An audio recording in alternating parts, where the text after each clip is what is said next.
Hello students, welcome to Bhoomi classes. So हमारे जो geometrical progression हमने कल किया था, तो उसी के ज्योमेट्रिकल जो प्रोग्रेशन है आपके पास, जो ज्योमेट्रिकल सीरीज है, उसी के बेस पर आज हम कुछ और क्वेश्चन स्टार्ट करेंगे आपके। तो हम जो क्वेश्चन स्टार्ट करेंगे वो आपके जो है एनसीईआरटी के, पहले हम एग्जांपल देखने के साथ, एक एग्जांपल है आपके एनसीईआरटी का, उसको देखेंगे ना। उसमें हमने पहली जो कल की क्लास में जो हमने देखा था वो टर्म्स निकालने के लिए देखा था, सम निकालने के लिए हमने कोई क्वेश्चंस नहीं किया था। आज हम देखेंगे सम निकालने के लिए क्या हम लोग क्वेश्चन अप्लाई करते हैं और उसमें कैसे हम फॉर्मूले को सॉल्व करते हैं, ठीक है ना। चलिए स्टार्ट करते हैं, ठीक है।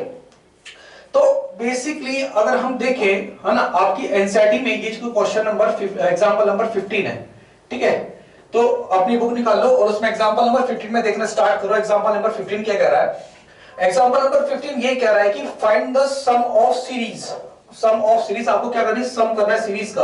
और जो सीरीज आपके पास क्या है? 7 और 77 और 77 7 और 77 एंड 7 एंड 7।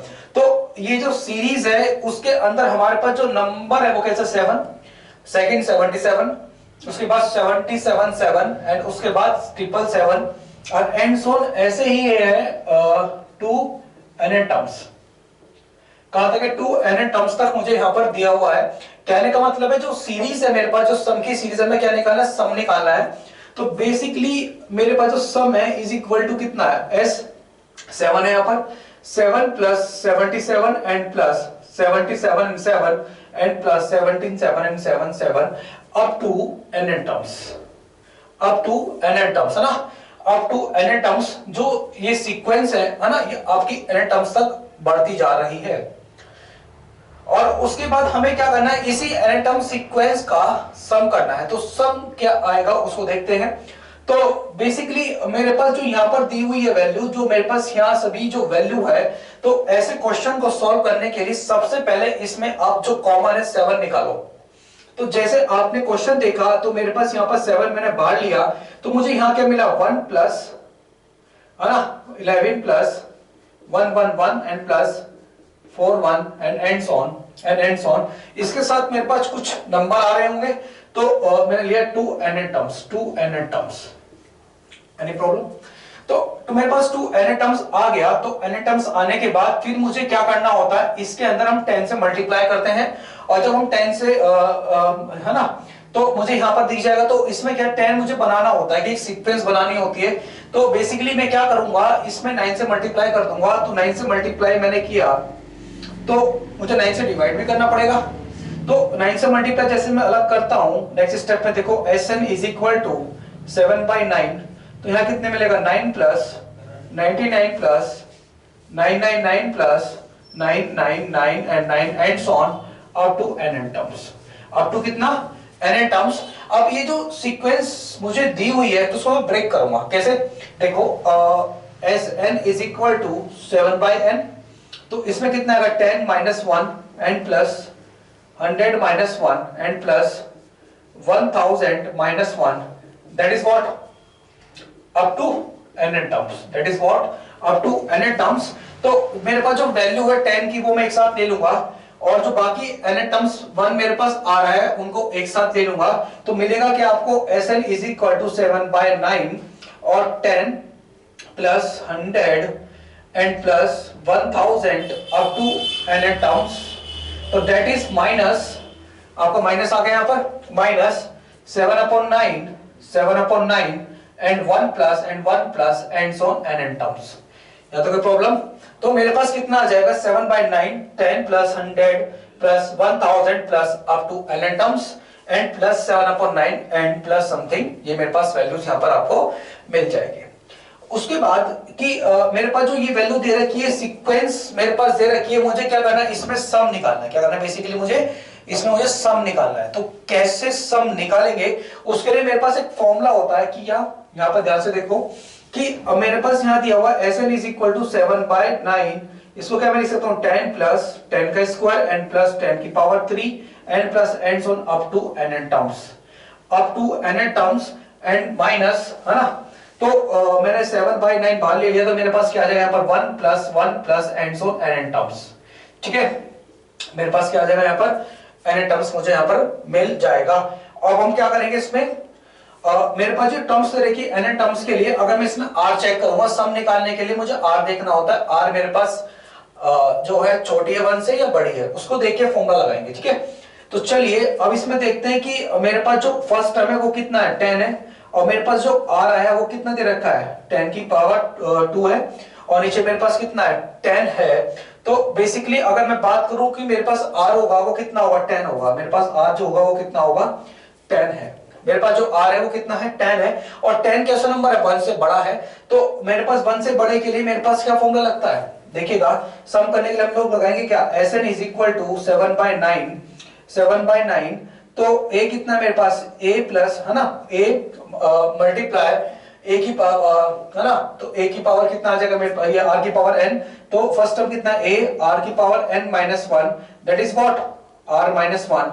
और मेरे पास जो माइनस जा रहा है तो n प्लस n सो n का मतलब क्या हो गया, इसका मतलब हो गया n, ठीक है। तो मेरे पास सभी वैल्यूज कैसी है, n टर्म्स में है, तो मैंने क्या लिख दिया यहाँ पर, n लिख दिया। तो उसके बाद हम लोग क्या करेंगे, बोलो 7/9, तो a कितना होगा मेरे पास, बोलो 10, एंड r कितना है मेरे पास, 10 की power n minus 1, and upon नीचे कितना आ जाएगा, 10 माइनस 1, एंड माइनस कितना आ गया मेरे पास, n आ गया। तो इस तरीके से हम इसको सॉल्व कर सकते हैं। अब हम बेसिकली क्या करेंगे, तो मेरे पास सम ऑफ n टर्म्स कितना आ जाएगा, 7/9, तो 10, और मेरे पास 10 की power n minus 1, that is what, 9 and minus n। तो यही आपका क्या हो गया आंसर, हम इसको यहीं पे लिख देते हैं। तो आपका आंसर कितना आ गया मेरे पास, ये आ गया आपका आंसर। तो मेरे पास ये जो टर्म्स निकल कर आए, जो मेरे पास सम निकल कर आया, वो किस फॉर्म में आया, n की फॉर्म में आया। तो मेरे पास जो सम होगा वो किस फॉर्म में आया, n की फॉर्म में आया, ठीक है ना। तो हम बेसिकली इस तरीके से फॉर्मूले को लगाकर हम अपनी सम की वैल्यू निकाल सकते हैं। ये क्वेश्चन क्लियर हो गया।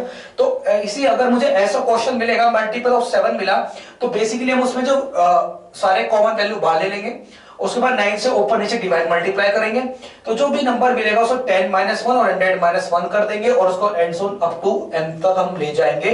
तो उसको सॉल्व करने के बाद जो मेरे पास सम ऑफ नंबर ऑफ टर्म्स निकल कर आएगी, जो मेरे पास सम आया वो कितना निकल कर आया, ये आपके पास रिजल्ट, इसका आंसर आ गया, ठीक है ना। चलिए नोट कर लीजिए इसको फटाफट, कीजिए नोट। तो ऐसे निकाल लेते ना, कोई प्रॉब्लम है इसमें। चलिए अब मैं आपको कुछ अलग अलग चीजें लेके जाता हूं, वो क्या है उसको देखिएगा। कि मेरे पास ज्योमेट्रिकल, अगर मैं मीन की बात करूं, है ना, आगे मेरे पास एक टॉपिक है ज्योमेट्रिकल मीन, जैसा आपके पास होगा ना अरिथमेटिकल मीन, इसी तरीके से आपको मिला है क्या, ज्योमेट्रिकल मीन। तो उसको कैसे सॉल्व करेंगे, ज्योमेट्रिकल मीन हम लोग निकालते हैं, ठीक है ना। तो बेसिकली ज्योमेट्रिकल जो मीन है उसको निकालने के लिए हम लोग क्या अप्लाई करेंगे, है ना। तो ज्योमेट्रिकल मीन हम लोग निकालते हैं, उसको देखिएगा। ज्योमेट्रिकल मीन जो मेरे पास आएगा, तो ज्योमेट्रिकल मीन हमारा नेक्स्ट टॉपिक है, ज्योमेट्रिकल मीन। ज्योमेट्रिकल मीन क्या होगा, बेसिकली उसको देखेंगे, ज्योमेट्रिकल मीन। तो ज्योमेट्रिकल मीन है क्या, उसको देखते हैं। ज्योमेट्रिकल मीन जिसको बोलते हैं हम जीएम, क्या बोलते हैं, geometrical mean, that is what, GM, geometrical mean.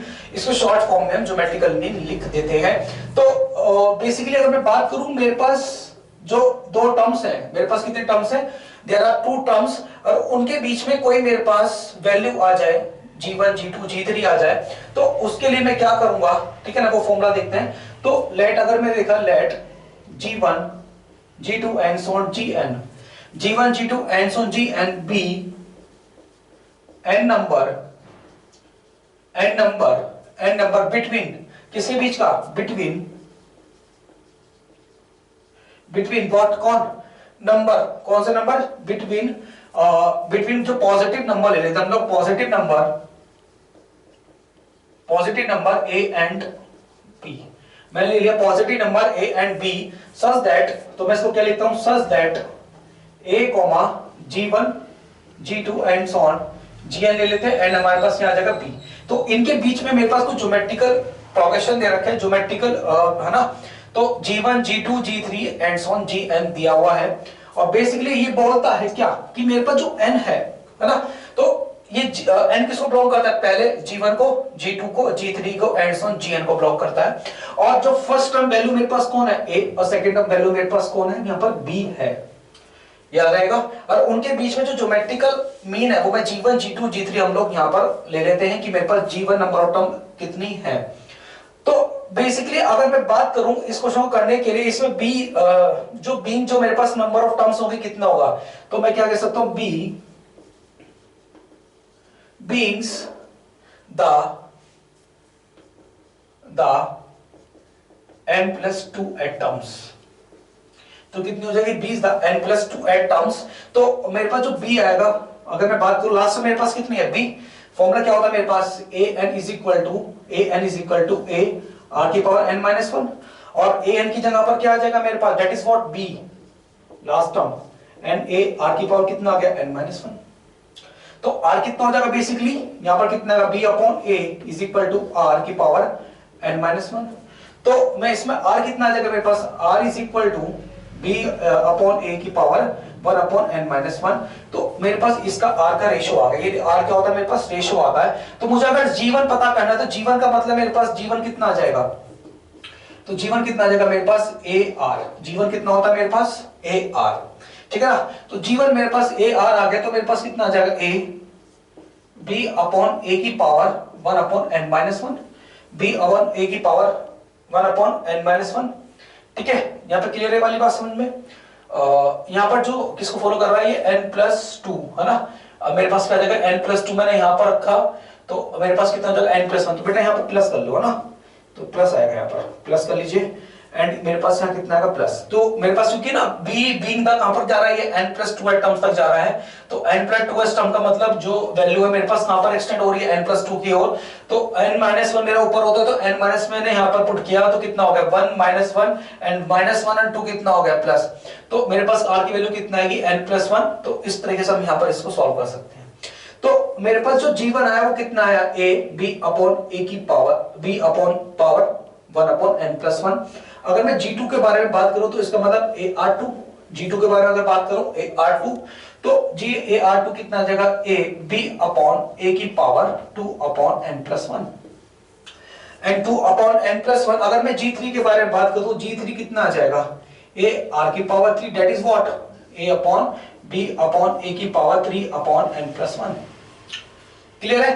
तो एक जनरल टर्म्स निकल कर आ जाएगी। ऐसी में अगर gn नंबर ऑफ टर्म्स को लेके बात करूं, इनके मीन की जो बात करूं, तो मेरे पास जो निकल कर आएगा ज्योमेट्रिकल मीन जो मेरे पास निकल कर आएगा n नंबर ऑफ टर्म्स का, तो ज्योमेट्रिकल मीन जो मेरे पास निकल कर आएगा वो कितना, that is what b upon a की पावर n अपॉन n+1। ना तो कोई डाउट है। तो मेरे पास n टर्म्स की एक जनरल फॉर्म निकल कर आ गई, किसके लिए, ज्योमेट्रिकल मीन के लिए मेरे पास एक जनरल फॉर्म निकल कर आ गई। वो क्या आ गई, ये आ गई, ठीक है। तो इसको फटाफट नोट कर लो, और उसके बाद हम लोग नेक्स्ट इसका एक एग्जांपल करके देखेंगे ना। वो एग्जांपल है क्या, उसको देखेंगे।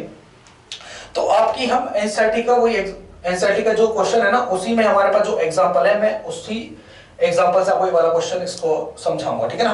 तो नोट कर लिया। चलिए अगला क्वेश्चन, इसमें जो हम एग्जांपल देखते हैं, इसका एग्जांपल है क्या, तो क्वेश्चनों को एक बार प्रैक्टिस करते रहना, और प्रैक्टिस जितनी करोगे उतना ही ज्यादा मैथ्स तुम्हें आता चला जाएगा। तो मैथ्स जो बेसिकली डिपेंड होता है वो प्रैक्टिस पर डिपेंड होता है ना। प्रैक्टिस करते रहना, मैथ्स तुम्हें ऑटोमेटिकली आता रहेगा और तुम्हें बहुत अच्छा मैथ हो जाएगा। तो मैं एग्जांपल नंबर आपका 17 करा रहा हूं, ठीक है ना। एनसीईआरटी का एग्जांपल नंबर 17 करा रहा हूं। तो एग्जांपल नंबर 17 है क्या, उसको वो क्या कह रहा है, वो कह रहा है कि आपको सर दिया हुआ इंसर्ट द 3 नंबर्स। आपको कितने नंबर दे रखे, देयर आर 3 नंबर दे रखे हैं। वो कौन कौन से, बिटवीन कौन सा, बिटवीन 1 और 256 में, है ना। 1 और 256 है ना। तो in the 3 number of 1 and 256 so that, आप क्या कह सकते हैं, तो रिजल्टिंग जो सीक्वेंस है इन जीपी में, हमें जो रिजल्टिंग सीक्वेंस निकालना है इन जीपी में निकालना है। कहने का मतलब है कि मेरे पास जो फर्स्ट नंबर दे रखा है यहाँ पर, उनके बीच में मेरे पास g1 भी होगा, g2 भी होगा, एंड सो मेरे पास gn नंबर ऑफ टर्म्स। मुझे यहाँ पर बेसिकली 3 के बारे में बात कर रहा है ना। ये तो हमने निकाले किसके लिए, n टर्म्स के लिए। अब वो किसके लिए बात कर रहा है, 3 के लिए, ना। देयर आर 3 नंबर, मतलब g3 के लिए बात कर रहा है। और जो मेरे पास लास्ट वैल्यू है वो कितनी बेटा बोलो, 256। कितना बोला है वो, 256। तो मेरे पास यहाँ कितना आएगा, 256 यहाँ पर निकलकर हमारा आ गया। तो that is what first term, that is for last term, है ना। तो अब हमें g1 निकालना है, g2 और g3 में। अब इसको मुझे क्या रहेगा, g1 g2 g3 मुझे यहाँ पर निकालना है। तो g1 g2 g3 मुझे निकालना है, तो कैसे निकालेंगे, ठीक है ना। तो अब उसमें मेरे पास कितने नंबर ऑफ टर्म्स रखी हैं, अगर बात करें मेरे पास, अगर ये पूरी बात करें सीक्वेंस को लेकर हम बात करते हैं, तो मेरे पास जो सीक्वेंस में दे रखा है, आपको दे रखा है 256, ए कितना दे रखा है आपको 1, और नंबर ऑफ टर्म्स कितने रखी 1 2 3 4 5, है ना। तो आपके पास जो n की वैल्यू होगा वो कितनी हो गई 5 हो गई, है ना। तो आपके पास जब n की वैल्यू 5 हो गई, तो मैंने बात करा कि मेरे पास a कितना हो गया 1, और मेरे पास लास्ट टर्म कितना दे रखा है इसने, मतलब an कितना हो गया मेरे पास 256, और n मेरे पास कितना हो गया 1 2 3 4 5, n की वैल्यू कितनी हो गई 5। तो बेसिकली मेरे पास फॉर्मूला क्या था, an is equal to a r की पावर n-1। तो पहले इससे मैं क्या निकालूंगा, r निकालूंगी, मुझे इनका बीच का ना रेशियो नहीं पता, रेशियो कितना है, पहले मुझे r निकालना होगा। तो an कितना देगा, लास्ट टर्म 256, मैं रखूंगा 256 is equal to a1 that is what 1, and r की पावर कितने नंबर ऑफ टर्म्स है मेरे पास 5, तो कितना होगा 5 माइनस 1, तो 256 दैट इज व्हाट 2 की पावर कितना आ गया 4, तो r तो मेरे पास 2 की पावर 4 आ गया। अब इसकी पावर का मतलब हो गया इसका मतलब हो गया 4 की पावर कितना, जो नंबर है मेरे पास ये r है ना, तो इसमें कितना हो गया मेरे पास, क्या लिख सकता हूं मैं 4 की पावर 4 हो गया, क्योंकि 256 के 4 16 एंड, है ना। तो r कितना आ जाएगा मेरे पास, r इज इक्वल टू कितना आ गया 4। बेसिकली मैं बात करूं मेरे पास r की वैल्यू कितनी आ गई 4, तो किस में आएगी मेरे पास r की वैल्यू प्लस माइनस में आएगी, है ना। तो प्लस माइनस में आएगी, तो मैं कौन सा रूल लूंगा इसमें, रियल रूट्स लूंगा ओनली, है ना। तो मैं जो रेशियो लूंगा वो कैसे लूंगा, रियल रूट्स लूंगा। तो मेरे पास मैंने क्या किया, मैंने क्या किया इसमें रियल रूट्स आपका ले लिया, ठीक है। अगर मुझे निकालना है क्या g1 निकालना है, तो मैं किस लिए निकालूंगा g1, r की वैल्यू दूंगा ना मेरे पास, एक तो r की वैल्यू 4 है, पहले r की वैल्यू 4 के लिए हम g1 निकाल लेते हैं। तो r की वैल्यू 4 के लिए मेरे पास g1 निकालना है, मैं किसके लिए निकाल रहा हूं, पॉजिटिव नंबर के लिए निकालता हूं। तो पॉजिटिव नंबर के लिए मैं अगर बात करूं, मेरे पास g1 कितना आ जाएगा, g1 मेरे पास आ जाएगा कितना बोलो, a r की पावर n-1, है ना, या n+1, r की पावर कितना रखोगे भाई, है ना, r की पावर n+1, ठीक है ना। तो मेरे पास कितना एक्सटेंड हो रहा था, उसके और एक्सटेंड हो रहा था। तो मैं क्या करूंगा कि मुझे g1 क्या होता है, g1 तो आपको वो होता है ना ar, वो तो हमारा बाद में आता है रिजल्टिंग करने के बाद, है ना। तो g1 मेरे पास कितना होगा ar, तो इसका मतलब मैं क्या कह सकता हूं कि a की वैल्यू कितनी है यहाँ पर 1, एंड मेरे पास जो r है वो कितना है यहाँ पर, r कितना है मेरे पास 4। तो मैंने ये बताया कि मेरे पास जो g1 आएगा वो कितना आएगा 4 आएगा, ठीक है ना। तो अगर मैं g2 निकालूं, g2 कितना आएगा a r का स्क्वायर, कितना आएगा a r का स्क्वायर, जैसा मैं प्रीवियस पढ़ा था उसमें वही फॉर्मूला अप्लाई करते चले जाएंगे। a r का square that is what 1 into 4 का स्क्वायर दैट इज व्हाट कितना 16। अगर मैं बात करूं g3 निकाला, इसका मतलब a into r की पावर 3 दैट इज 1 into 4 की पावर 3, तो कितना आएगा बोलो 4 4 जा 16 है, 16 4 से कितना होता है 64। तो मैं यहाँ पे लिख सकता हूँ आपका 64 मेरा यहाँ पर आ गया। मुझे तीन ही सीक्वेंस निकालनी थी यहाँ पर। और अगर आपको दिया हुआ यहाँ पर r की वैल्यू +-4, तो अगर आपने करा r की वैल्यू को -4 रखा, अगर आपने r की वैल्यू को -4 रखा, तो सिमिलरली आपने r की वैल्यू को -4 रखा, तो -4 रखने के पे जो आपको सीक्वेंस मिलेगी वो कैसी मिलेगी, सारी की सारी नेगेटिव मिलेंगे तो यही 4 16 और 64, तो बट वो कैसी होंगे, सब नेगेटिव होगी, है ना। तो मेरे पास जो सीक्वेंस आएंगी r की वैल्यू -4 रखने के बाद नेगेटिव आएंगी। तो मैं सीक्वेंस कैसे निकाल रहा हूं, पॉजिटिव के लिए निकाल रहा हूं, क्योंकि मेरे पास जो फर्स्ट टर्म और लास्ट टर्म कैसी पॉजिटिव है, तो इनके बीच में जो मेरे पास नंबर ऑफ टर्म्स होंगी वो भी कैसी होंगी, पॉजिटिव होंगी। तो इसलिए मेरे पास कौन सी वैल्यू एक्सेप्टेबल होगी, पॉजिटिव वाली एक्सेप्टेबल होगी। तो मैंने कह देगा 4 16 64, तो इसीलिए मेरे पास इसकी वैल्यूज हमारे पास ये आ जाएंगी। ये बात क्लियर होगी सभी को। चलिए इसको फटाफट नोट कीजिए, उसके बाद हम अगला टॉपिक स्टार्ट करते हैं आपका। फटाफट नोट कीजिए इसको। हाँ भाई नोट हो गया, करें स्टार्ट। चलिए अब मेरे पास अगला टॉपिक ये है कि सर मैं रिलेशन निकालना होता है मुझे किसका, arithmetical mean and geometrical mean का मेरा रिलेशन क्या होगा। पहले रिलेशन को समझेंगे, उसके बेस पे क्वेश्चन करेंगे आपका, है ना, एनसीईआरटी का क्वेश्चन करेंगे। तो बेसिकली अगर मैं बात करूं कि मुझे अरिथमेटिकल मीन और ज्योमेट्रिकल मीन का क्या निकालना है, रिलेशन निकालना है। तो रिलेशन कैसे निकालूंगा उसको देखिएगा, हम लोग रिलेशन कैसे निकालते हैं, ठीक है।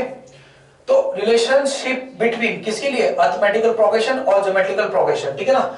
या आप ऐसे भी कह सकते हैं relationship between geometrical mean and arithmetical mean, या arithmetical mean and geometrical mean में जो रिलेशन निकल कर आएगा वो कितना आएगा। तो रिलेशनशिप, है ना, रिलेशनशिप किसका, किसके बीच का रिलेशनशिप, बिटवीन किसका, between between arithmetical mean and geometrical mean का मुझे क्या निकालना है, यहाँ पर रिलेशन यहाँ पर निकालना है। तो अर्थमेटिकल मीन और ज्योमेट्रिकल मीन का मुझे रिलेशन चाहिए, तो अर्थमेटिकल मीन और ज्योमेट्रिकल मीन का रिलेशन चाहिए, तो अर्थमेटिकल मीन कितना होता है आपके पास, अर्थमेटिकल मीन कितना होता है बोलो। अगर मेरे पास 2 डिजिट है, उनका जो मीन निकल कर आएगा वो कितना आएगा, a is equal to a plus b की p अपॉन 2। ये मेरे पास किसके लिए आ गया, अर्थमेटिकल मीन के लिए आ गया। अगर मैं बात करूं एंड, तो ज्योमेट्रिकल मीन के लिए कितना आ जाएगा मेरे पास, under root of A B आ जाएगा। ये किसके लिए आया मेरे पास, ज्योमेट्रिकल मीन के लिए जो रिलेशन आया वो क्या आ गया मेरे पास, ये निकल कर आ गया है।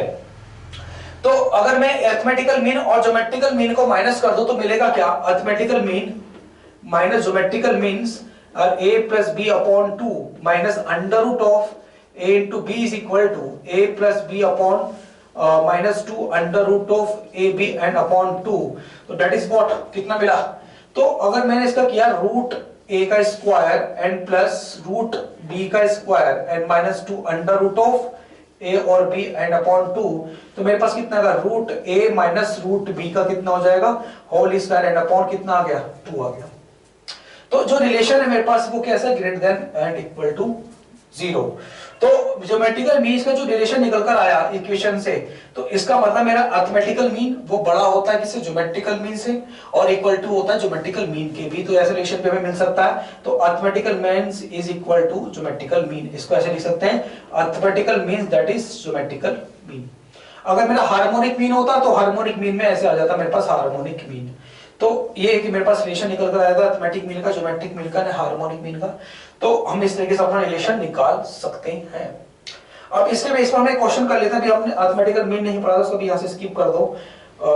हम यहाँ पर किसका रिलेशन निकाले, only arithmetical mean and geometrical mean.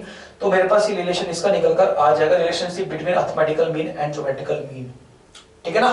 तो इसको फटाफट नोट डाउन कर लीजिए और उसके बाद हम नेक्स्ट आपका बात स्टार्ट करते हैं, नेक्स्ट टॉपिक है ना, इसके क्वेश्चन कराते हैं इसके बेस पर एक, उससे आपको और क्लियर हो जाएगा, क्वेश्चन करती है ना।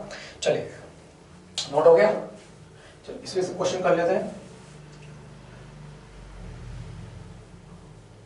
तो क्वेश्चन जो हम करेंगे आपकी एनसीईआरटी का एग्जांपल ही हम लोग करेंगे, और वो एग्जांपल है क्या, एग्जांपल नंबर कौन सा, 18 एग्जांपल। ठीक है ना। तो बुक निकालो, बुक में देखो एग्जांपल नंबर 18, एग्जांपल नंबर 18 क्या कह रहा है उसको निकाल लो। उसमें देखो एग्जांपल नंबर 18 क्या कहता है। एग्जांपल नंबर 18 कह रहा है कि आपके पास arithmetical mean and geometrical mean, arithmetical mean and geometrical mean, क्या पढ़ो क्या कह रहा है, arithmetical mean and geometrical mean, arithmetical mean and geometrical mean और 2 पॉजिटिव, कितने नंबर, 2 पॉजिटिव नंबर कौन कौन से, a एंड b। मेरे पास 2 पॉजिटिव नंबर कौन कौन से बेटा, a एंड b है, और जो एंड 10 एंड 8 रेस्पेक्टिवली है ना, 2 मीन है मेरे पास, a एंड b है, और उनकी जो वैल्यू मेरे पास क्या है, 10 और 8 रेस्पेक्टिवली है।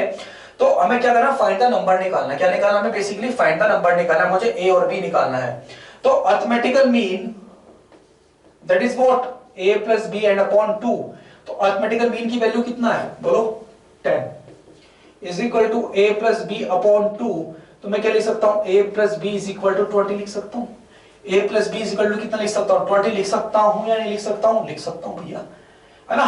तो a plus b is equal to 20 आ जाएगा। अब मुझे पता है ज्योमेट्रिकल मीन कितना बोला इसने, ज्योमेट्रिकल मीन कितना बोला इसने, बोलो ज्योमेट्रिकल मीन बोला भैया इसने 8। तो ज्योमेट्रिकल मीन की वैल्यू कितनी होती है मेरे पास, under root of a into B and is equal to 8। इसका मैंने स्क्वायर किया, तो स्क्वायर करने के बाद मुझे a b क्या मिलेगा, इसको इक्वेशन नंबर 1 मान लीजिए, और स्क्वायर करने के बाद मुझे मिला a b is equal to 64। ये मेरे के आगे इक्वेशन नंबर 2। अब इन 2 इक्वेशन से मैं सिंपलीफाई करके आपका a और b निकाल पाऊंगा। वो कैसे करेंगे, ध्यान दीजिए यहां पर। अगर मैं इसको लिखूं a माइनस बी का होल स्क्वायर, है ना, तो a माइनस बी का अगर मैं लिखूं इसका होल स्क्वायर, तो मेरे पास क्या होता है, a माइनस बी का होल स्क्वायर क्या होता है बोलो, a प्लस बी का whole square minus 4a into b. Minus 4 कितना आ जाएगा, a इंटू बी, सॉल्व करके देखो, है ना। तो ये मेरे पास आ जाएगा। तो इसमें ध्यान से देखो, a प्लस बी की वैल्यू कितना दे रखा, 20 का स्क्वायर एंड माइनस 4 मल्टीप्लाई कितना आ जाएगा, 64। तो 20 का स्क्वायर कितना होगा, 400 माइनस 4 इंटू 64 कितना आ जाएगा आपके पास, 256। Very good. तो 256 हमारे पास यहाँ पर निकल कर आ गया। तो 256 मेरे पास है, माइनस करने पर कितना आएगा बोलो, 144। तो मैं क्या कह सकता हूं कि मेरे पास a माइनस बी कितना है 144, आपका एक रिलेशन यहां पर निकल कर आ गया। यही जो मेरे पास फॉर्म होगा इसको मान लेता हूं मैं, मेरे पास कौन सी फॉर्म है, इक्वेशन नंबर 3 है। अब मैं इसको एलिमिनेशन मेथड पढ़ा है ना, एलिमिनेशन मेथड से मैं इसमें a और b की वैल्यू निकाल लूंगा। तो मैं क्या करूंगा, पहले फर्स्ट इक्वेशन में अपनी जो सेकंड इक्वेशन है उसको ऐड कर दूंगा। तो मिलेगा क्या मुझे, a plus b plus a minus B, that is what 20 plus 144। तो b से b कैंसिल आउट हो गया, तो मिला कितना 2a is equal to 4 and 6 and 1। तो a इज इक्वल टू 2 8 जा कितना होगा 16 एंड 2 2 जा 4। तो a की वैल्यू मेरे पास कितना आ गया, a की वैल्यू कितनी आ गई मेरे पास, बोलो a की वैल्यू कितनी आ गई मेरे पास, बोलो ना, a की वैल्यू पता लग गया ना कैसे निकाला। तो एक चीज है यहाँ पे एक मिस्टेक हो गई आपका ना, यहाँ पर स्क्वायर है, देखो ध्यान से देखो, a माइनस बी का होल स्क्वायर है, यहाँ पर क्या है a माइनस बी का होल स्क्वायर लगाना, आपके सर जो है ना इसका स्क्वायर लगाना भूल गए। तो इसमें थोड़ा चेंज कर लो, यहाँ पर जो है हमारे पास क्या आ जाएगा, a माइनस बी का होल स्क्वायर है। तो मैं इसमें यहाँ क्या लिख सकता हूँ, तो मेरे पास जो इक्वेशन बनेगी वो क्या आ जाएगी, देखो a minus B that is what कितना 12 है ना। तो a माइनस बी इसका रूट कितना होता है, अंडर रूट 144 का 12 होता है। तो जो रिलेशन मिलेगा वो प्लस माइनस में मिलेगा, तो मैं किससे काम करूंगा, अपना प्लस वाले से काम करूंगा, ठीक है। तो मेरे पास क्या बना यहाँ पर, इक्वेशन नंबर कौन सी बन गई मेरे पास, इक्वेशन नंबर 3 मेरा यहाँ पर मिल गया है, इक्वेशन नंबर 3 मुझे यहाँ मिल गई है, ध्यान से देखो। अब equation number 3 and equation number 2 को, equation number 1 and equation number 2 को मैं ऐड कर दूंगा। तो फंक्शन क्या मिलेगा, a minus B and plus, यहाँ प्लस है, और यहाँ मिलेगा a minus B that is what कितना 20 एंड प्लस 12। तो b से b कैंसिल आउट हो गया, कितना आ गया 2a is equal to 2 and 3, a is equal to कितना बोलो 32 अपॉन 2, 2 1 जा 2, 2 6 जा 12। तो a की वैल्यू कितना मिला बेटा 16, a की वैल्यू आपको कितनी मिली यहाँ पर 16। a अगर आपके पास 16 आ गया तो आप b भी निकाल सकते हैं ना, निकाल सकते नहीं निकाल सकते, वेरी गुड निकाल सकते हैं। तो मैं क्या कर रहा हूं, putting the value in equation 1। तो इसकी वैल्यू मैं पुट कर दूंगा किसके अंदर, इक्वेशन नंबर 1 के अंदर। तो पुट करने के बाद मिलेगा क्या यहाँ पर, a की वैल्यू कितना है 16 एंड प्लस, ध्यान से देखिए a प्लस b इक्वल 20, तो a की वैल्यू कितना होगा 16 and plus b equal to कितना 20। तो मैं क्या कह सकता हूं, b equal to 20 minus 16 that is what, b equal to कितना आ गया 4। तो a की वैल्यू 16 आ गया मेरे पास, b की वैल्यू कितना 4 आ गया। तो मैंने क्या बताया कि मेरे पास a b मुझे पता लग गया। तो मेरे पास जो a और b कितना है 4 और 16, a कितना है 16 और b कितना आ गया मेरे पास 4 आ गया। ये कंसेप्ट क्लियर हो गया सभी को। अगर मैं इसकी वैल्यू यहाँ पर माइनस रख दूं, एक बार माइनस, एक बार प्लस, इसके लिए एक बार माइनस के लिए, तो एक और मुझे वैल्यू मिल जाएगी। मुझे क्या निकालना था, a और b निकालना था, मैंने उसकी वैल्यू यहाँ पर निकाल दी। तो मेरे पास कौन सी है, a इक्वल टू 16 और b इक्वल टू 4। क्लियर है, चलिए नोट डाउन कर लो फटाफट, इसको नोट डाउन कर लो। उसके बाद नेक्स्ट पार्ट स्टार्ट करते हैं, इसका एक्सरसाइज आपकी स्टार्ट हो गई है। तो इस एक्सरसाइज में अगर हम देखें क्वेश्चन, आपकी एक्सरसाइज का नाम कितना भाई 9.3 है ना। तो 9.3 में क्वेश्चन नंबर 1 तो हो जाना चाहिए, क्वेश्चन नंबर 1 हो जाएगा आपका, ठीक है ना। तो क्वेश्चन नंबर 1 आपका हो जाएगा नहीं हो जाएगा, ये कराऊं, चलो देख लो क्वेश्चन नंबर 1 करा दें क्या, हाँ हो जाएगा, नहीं नहीं कर लो चलो। तो देख लेते हैं इसका ना, क्वेश्चन नंबर 1 देख लें, चलो इसको ट्राई कर लेना, क्वेश्चन नंबर 1 ट्राई करना। तो एक काम करो फिर आप, हम इतना ही रखते हैं, इसमें कुछ प्रॉब्लम आपको डिस्कस करा दें कुछ क्वेश्चंस की। तो इसको हम कल की क्लास में देख लेंगे, एक्सरसाइज स्टार्ट कर लेंगे, इतना आप थोड़ा बहुत क्वेश्चंस लगाकर देख लेना, क्वेश्चन करके देख लेना। तो इसमें अगर प्रॉब्लम होगी फिर कल डिस्कस करेंगे, फिर उसके बाद कल क्वेश्चन लगा लेंगे, इसके बाकी क्वेश्चन कल लगा लेते हैं ना। तो आज की क्लास में हमने क्या देखा कि ज्योमेट्रिकल मीन, और इसमें बहुत सारे हमने कुछ ऐसे क्वेश्चंस देखे, और जो जो हमने टॉपिक पढ़ा उसके बेस पर हमने क्वेश्चंस भी आज ट्राई करे, कुछ एग्जांपल भी हमने उन्हें किए हैं, और जो एग्जांपल है वेरी इंपॉर्टेंट एग्जांपल है। तो उसी का बेस पर आप अपनी एक्सरसाइज कीजिए, और एक्सरसाइज में जो प्रॉब्लम होगी कल हम डिस्कस करेंगे उस एक्सरसाइज को, ठीक है ना। तो एक्सरसाइज में हम प्रॉब्लम करेंगे, किसी भी स्टूडेंट्स को ये नहीं लगना चाहिए कि मैथ्स जो काफी हार्ड है, मैथ्स बहुत ही सब्जेक्ट है, सभी आसानी से करना, बस रोज रेगुलर क्लास लेते रहें। अगर कोई क्लास नहीं ले पा रहा तो अपनी वीडियो देखें और अपनी क्लास को प्रॉपर तरीके से ले और आंसर अपना दें। चलिए स्टूडेंट्स, ओके बाय बाय।